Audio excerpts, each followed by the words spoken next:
اب کچھ دیر کے لیے مراقبہ کر لیں، سر کو جھکا لیں، آنکھوں کو بند کر لیں، دنیا اور جو کچھ دنیا میں ہے اس سے ہٹ کٹ کے اللہ رب العزت کی یاد میں ڈوب جائیں۔ یہ تصور کیجئے کہ اللہ رب العزت کی رحمت آ رہی ہے، ہمارے دلوں میں سما رہی ہے، ہمارے دلوں کی سیاہی اور ظلمت دور ہو رہی ہے۔ اس کے شکرانے میں ہمارا دل کہہ رہا ہے اللہ اللہ اللہ۔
لا الہ الا اللہ محمد رسول۔ دعا کر لیں، اللہم صلی علی سیدنا محمد۔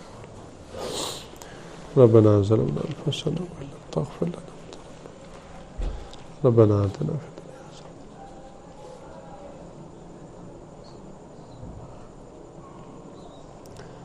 یا اللہ، ہم آپ کے عاجز مسکین بندے، ہمارے گناہوں کو معاف فرما۔ یا اللہ، عیبوں کی پردہ پوشی فرما۔